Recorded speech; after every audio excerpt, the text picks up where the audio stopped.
आसमान पर हेलीकॉप्टर नमूदार होगा और मुझ पर गोलियां बरसानी शुरू कर देगा और मेरे लिए फरार की कोई राह भी नहीं थी। लेकिन इन तमाम खदशात और इम्कानात को पसे पुष्ट डालकर मेरी सारी तवज्जो उस फौजी पर मरकूज थी जो रेत पर आंधे मुंह लेटा हुआ था और राइफल से बराबर फायर कर रहा था। मैं ज्यादा फायर नहीं कर रहा था क्योंकि मैं एमुनिशन जाया नहीं करना चाहता था।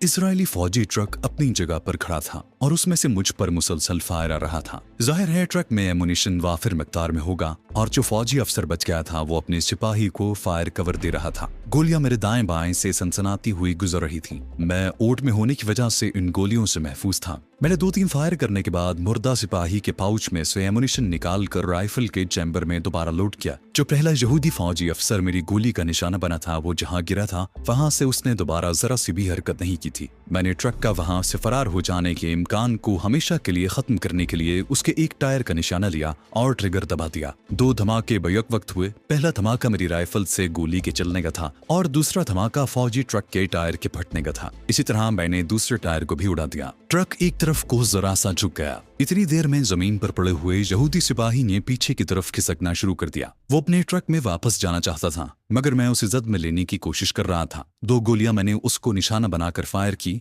मगर उनमें से एक भी न लगी। खुदा जाने उसे क्या हो गया कि वो एकदम से उठा और झुका झुका दाएं बाएं लहराता ट्रक की तरफ भागा। मैंने ऊपर तले 3-4 गोलियां फायर की। एक गोली उसकी पीठ में घुस गई। वो चकरा कर वहीं गिर पड़ा। ये मेरी स्ट्रेटजी की बहुत बड़ी फतह थी। अब सिर्फ एक ही दुश्मन रह गया था जो ट्रक में छुपा हुआ था। वो मेरी रेंज में नहीं था। एक तरह से वो ट्रक में मोर्चाबंद था। एमुनिशन मेरे पास भी काफी था। खतरा अगर था तो यही कि कहीं ट्रक वाले फौजी अफसर ने पीछे वायरलेस न कर दिया हो। इस सूरत में वहां थोड़ी देर में किसी न किसी फौजी हेलीकॉप्टर या फाइटर जहाज को पहुंच जाना चाहिए था। मैं ज्यादा देर इंतजार भी नहीं कर सकता था और अपने दुश्मन को मजीद वक्त भी नहीं दे सकता था। मुश्किल ये थी कि अगर टीले से निकलता हूँ तो दुश्मन की रेंज में आ जाता हूँ। मेरे और ट्रक के दरमियान कोई आड़ नहीं थी। मैंने फायर से हाथ रोक लिया था। अचानक फजा में हल्की सी सनसनाहट सुनाई दी और मैंने दिन की रोशनी में किसी गेंद की तरह की चीज को ट्रक के पीछे से निकलकर अपनी तरफ आते देखा। 1 सेकंड में मैं समझ गया कि ये क्या चीज है। मैंने सर रेत में डालकर दोनों बाजू अपने सर के ऊपर कर लिए। एक धमाका हुआ और दस्ती बम के टुकड़े शोर मचाते इधर उधर उड़ गए। उसके बाद दूसरा ग्रेनेड फेंका गया। वो भी मुझसे काफी दूर रेत पर गिरा और फट गया।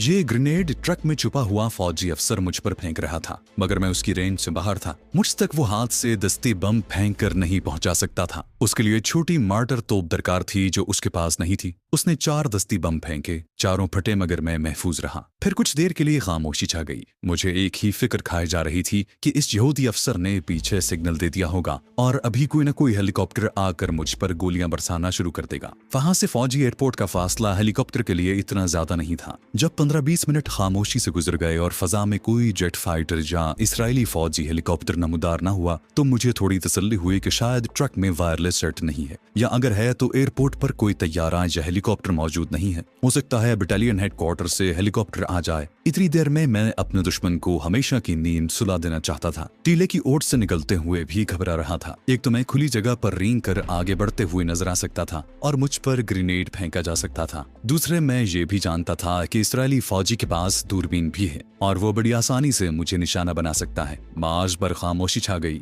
न मैं गोली चला रहा था न ट्रक की तरफ से कोई फायर हो रहा था। मैंने सोचा कहीं दुश्मन की कोई चाल तो नहीं, कहीं वो अपने टीले के अकब से होकर मेरे टीले की तरफ तो नहीं बढ़ रहा। मगर वो सारा इलाका मेरी निगाहों के सामने खुला था।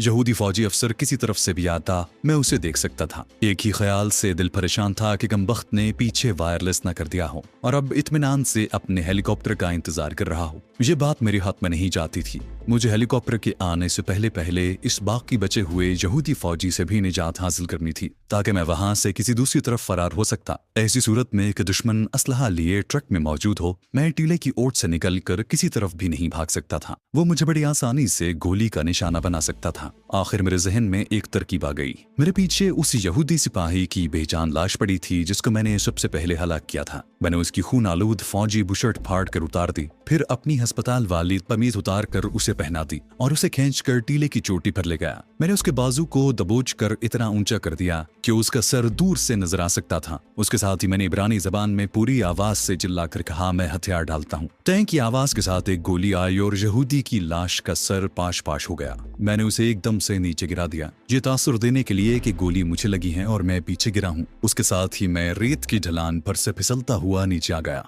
उसकी ओट में से जरा सा सर बाहर निकाल कर ट्रक की तरफ देखा। मेरा अंदाजा यही था कि यहूदी फौजी अफसर ने मुझे गिरते देख लिया है और अब वो मैदान साफ पाकर मेरी लाश उठाने ट्रक में से निकलकर मेरी तरफ आएगा, लेकिन ऐसा न हुआ। ट्रक में छुपा हुआ यहूदी फौजी शायद मेरी चाल को समझ गया था। एक बार फिर आसाब शिकन खामोशी छा गई। जब मजीद 15-20 मिनट गुजर गए और कोई हेलीकॉप्टर पीछे से ना आया तो मैं समझ गया कि ट्रक में वायरलेस सेट नहीं है। इस एहसास से मुझे बड़ी तसल्ली हुई। अब मैंने किसी नए मंसूबे पर गौर करना शुरू कर दिया। हम दोनों एक दूसरे के सामने एक दूसरे के लिए घात लगाए बैठे थे और हम में से किसी एक की मौत लाजमी थी और मैं अपनी नजरें ट्रक से इधर उधर नहीं कर सकता था। अचानक ट्रक के इंजन की आवाज बुलंद हुई। मैंने घूर कर देखा। ट्रक अपनी जगह से थोड़ा सा आगे को खिसका। मैंने दूर से ट्रक की अगली सीट का निशाना लेकर फायर कर दिया। ट्रक आहिस्ता आहिस्ता खिसकता जा रहा था। उसके दोनों टायर फट चुके थे मगर वो चल सकता था। मेरी समझ में नहीं आ रहा था कि ये शख्स ट्रक को स्टार्ट करके कहाँ ले जाना चाहता है। एक बात जाहिर थी कि वो उसे वापस नहीं ले जा सकता था। उसे बखूबी इल्म था कि मैं उसे रेंगते हुए ट्रक के पीछे आकर उस पर हमला कर सकता हूँ और ड्राइवर की सीट पर बैठे होने की वजह से वो मेरे लिए बड़ा आसान निशाना होगा। मैंने गौर से देखा तो ट्रक का रुख मेरे वाले डीले की तरफ हो गया था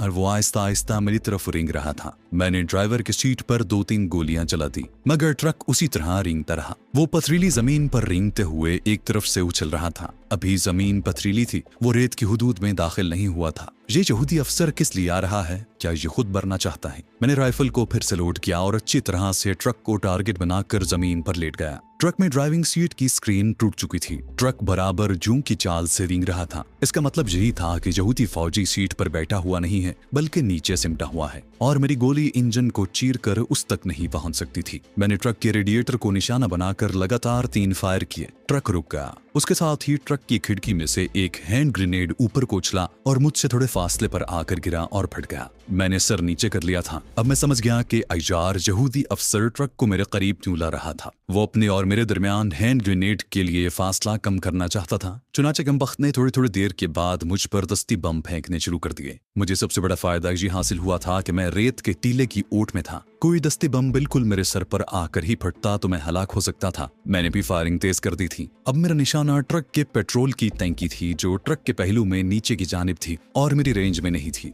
मैं टीले के पीछे से घूमकर दूसरी तरफ आ गया जहां से ट्रक का अकबी हिस्सा दिखाई दे रहा था जिस पर तरपाल का पर्दा गिरा हुआ था। मैंने बड़ी दिक्कत के बाद ट्रक के पेट्रोल की टैंकी को ढूंढ निकाला। पीछे टायरों के ऊपर से मुझे पेट्रोल की टैंकी का सिर्फ एक कोना ही दिखाई दे रहा था। मेरे लिए इतना ही बहुत था। एक और दस्ती बम टीले के ऊपर आकर फटा। धमाके के साथ रेत उड़कर मेरे ऊपर गिरी। मेरी निगाहें राइफल के ऊपर नाली की सतह से होती हुई पेट्रोल टैंकी के कोने पर जमी हुई थी। जब मुझे यकीन हो गया कि निशाना बिल्कुल सही है तो मैंने ट्रिगर पर आहिस्ता से पहला दबाव डाला और फिर इंतहाई सुर्रत से काम लेते हुए ट्रिगर दबा दिया। अब जो धमाका हुआ उसने एक बार सारे सहरा को दहला कर रख दिया। उस धमाके के साथ ही ट्रक में से एक शोला बुलंद हुआ और सारे का सारा ट्रक उसकी लपेट में आ गया। मेरा निशाना सही था और गोली लगने से पेट्रोल की टैंकी फट गई थी। उसके फटते ही ट्रक में आग लग गई थी। ट्रक बराबर जल रहा था। लाल लाल शोलों के ऊपर काला स्याह गाढ़ा धुआं आसमान की तरफ मरगूले बनाता उठता चला जा रहा था। सारे का सारा ट्रक आग की जद में आने की वजह से यहूदी अफसर भी जरूर जल गया होगा। मैं तस्दीक करने के लिए ट्रक की टैंकी की तरफ तेजी से कोहनियों के बल रेंगता चला गया। ट्रक की तरपाल जल कर राख हो गई थी और अब उसके ढांचे में से गाढ़ा धुआं उठ रहा था और किसी वक्त कोई गोली चल जाती थी। ये राइफल का एमुलेशन फट रहा था। मैंने देखा कि ये ट्रक की अगली सीट भी शोलों की लपेट में थी। इर्द गिर्द कोई नहीं था। मैं उठकर चारों तरफ देखता राइफल ताने ट्रक की तरफ आया। ट्रक से चंद कदम के फासले पर उस यहूदी फौजी की लाश पड़ी थी जिस पर मैंने दूर से फायर किया था। वो आंधे मुंह पड़ा था और एक तरफ से उसका आधा सर पाश पाश हो गया था। मैंने निशाना उसके सीने का बांधा था मगर गोली उसकी कनपटी पर लगी थी। मशरूब का टिन जमीन पर पड़ा था। लकड़ी का क्रेट उसी तरह वहां रखा हुआ था। मैंने जमीन पर से थोड़ी बहुत रेत और संग्रेजे उठाकर ट्रक की अगली सीट पर फेंकने शुरू कर दिए। मेरे 2-4 बार ऐसा करने से अगली सीट की आग मांद पड़ गई। अब जो झांक कर देखा तो ड्राइविंग सीट के जले हुए फ्रेम में एक इंसानी ढांचा इस तरह फंसा हुआ था कि आग ने गोश्त जलाकर चर्बी पिघला दी थी। ये दूसरे फौजी अफसर की लाश थी। मैं बेदम सा होकर पत्थरों पर लकड़ी के क्रेट के पास बैठ गया। राइफल पत्थरों पर रखी और क्रेट में झांका। लकड़ी के उस खोखे में मशरूब के टिन भरे हुए थे। अगरचे मेरी प्यास रेत में मेरे खोदे हुए गड्ढे के पानी ने बुझा दी थी लेकिन टिन के मशरूब को मैं नहीं छोड़ सकता था। एक टिन को खोला और मुंह से लगाकर गटागट पी गया। ठंडा और मीठा मशरूब हलत में गया तो आंखें खुल गईं। अब मैंने लकड़ी के क्रेट की तलाशी ली। उसमें एक जानिब निस्वारी रंग के प्लास्टिक के चौकोर डिब्बे में गुलाबी रंग के बीफ के 10-12 पार्चे एक दूसरे के ऊपर रखे हुए थे। ये बीफ ही था क्योंकि मैं जानता था कि यहूदी खिंजीर नहीं खाते। भूख से बुरा हाल हो रहा था। गोश्त के आधे पार्चे फौरन ही हड़प कर गया। अगर ये ख्याल न होता कि सामने एक तवील सहराई सफर दरपेश है तो सारे के सारे गोश्त को चट कर जाता। ट्रक की आग के शोले बुझ चुके थे, सिर्फ हल्का हल्का सा धुआं उठ रहा था। मैंने ट्रक में जलती हुई चीजों का जायजा लिया। उनमें वायरलेस सेट नाम की किसी शय का ढांचा नहीं था। वैसे भी अब काफी दिन गुजर चुका था। अगर इन फौजियों ने सिग्नल दे दिया होता तो अब तक वहां पर इसराइली फौज की पूरी डेजर्ट फोर्स पहुंच चुकी होती। ट्रक का फ्रेम ही बाकी रह गया था। इंजन जल कर स्याह हो गया था और उसमें से अभी भी हल्का हल्का धुआं उठ रहा था। जहां गर्मी और तपिश बढ़ गई थी, मैंने लकड़ी का छोटा क्रेट उठाकर कांधे पर रखा और अपने वाले रेत के टीले की तरफ बढ़ा।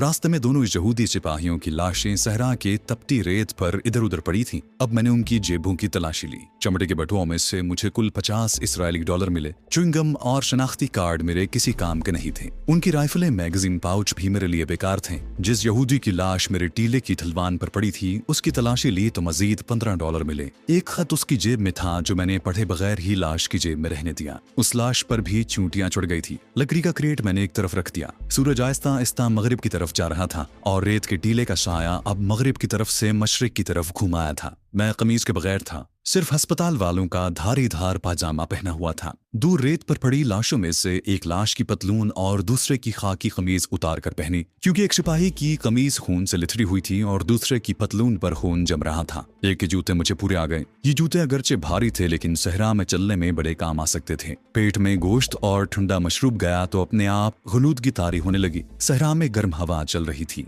लेकिन साए में कदरे सुकून था। एक ही डर था कि इन फौजियों की तलाश में पीछे से कोई दूसरी कंपनी ना आ जाए। ये ख्याल मुझे परेशान करने लगा, मगर इतनी देर गुजर गई थी कि इन लोगों की तलाश में अभी तक कोई नहीं आया था। ताहम उनके आने के इम्कान को नजरअंदाज नहीं किया जा सकता था। सहरा में धूप ने आग सी लगा रखी थी। इस दहकते हुए जहन्नम में चलने की हिम्मत नहीं हो रही थी। जहां ट्रक को आग लगी थी वहां मुझे दूरबीन कहीं नहीं मिली थी। शायद उसे वो फौजी अपने साथ ट्रक में ले गया था जो ट्रक के धमाके में ही जलकर राख हो गया। तबीयत इस खतरे से परेशान हो गई कि अगर पीछे से कोई दूसरा ट्रक आ गया तो एक ऐसी मुसीबत नाजिल हो जाएगी जिसका मेरे पास कोई इलाज नहीं होगा और मैं उनसे अपने आप को न बचा सकूंगा। मेरी आंखों में जो थोड़ी देर पहले गुनूद की सी छा रही थी वो गायब हो गई। मेरे सामने एक तवील सहरा था जिसमें धूप की वजह से भाप की लहरें उठती महसूस हो रही थी। पीछे देखा तो संगलाख टीले दूर तक तेज तपिश में वीरान वीरान नजर आए। आसमान पारे की तरह सूरज की तमाजत से कांप रहा था। दूर से किसी हेलीकॉप्टर या ट्रक वगैरह की आवाज भी नहीं आ रही थी। कभी ख्याल आता कि पीछे से कोई नहीं आएगा। सूरज ढलने तक उसी जगह पड़े रहना चाहिए। अगर एक बार तपते हुए आग बरसाते सहरा में चल पड़ा तो फिर जिंदा न बच सकूंगा। कभी ख्याल आता कि नहीं, यहाँ ठहरना खतरे से खाली नहीं, जहाँ से जितनी जल्दी हो सके निकलना चाहिए। मैंने कोका कोला किस्म के मशरूब के टिन के छोटे गोल डिब्बों को जो तादाद में 13 थे खोखे में से निकाल कर बाहर रख लिया। इसी कश्मकश में दोपहर ढल गई। मैंने मजीद 2 डिब्बे पी लिए। अब मैंने चलने का इरादा बांध लिया क्योंकि धूप में वो पहले जैसी तमाजत और शिद्दत बाकी नहीं रही थी। कोका कोला के 10 डिब्बे मैंने कुछ पतलून और कमीज की जेबों में और कुछ पतलून की पेटी में उड़स लिए। गोश्त के पार्चे भी रुमाल में लपेट कर साथ रख लिए। राइफल में पूरा मैगजीन भरा और खुदा का नाम लेकर सहरा में चलना शुरू कर दिया। मेरा रुख एक बार फिर जुनूब मशरिक की तरफ था क्योंकि मेरे हिसाब से यरूशलेम उसी तरफ वाक़ हो सकता था। सूरज मगरिब में पथरीले टीलों के पीछे उतर रहा था। रेत के टीलों के साए लंबे हो रहे थे। फजा में तपिश कम हो गई थी। रेत खुश्क और भुरभुरी थी। भारी बूट रेत में धस धस जाते। मैं कदम कदम चल रहा था। सहराई रेत कहीं एकदम से किसी छोटे से नशेब में गिरने लगती और कहीं ऐसा गढ़ा आ जाता जैसे वहां रेत के भंवर हों।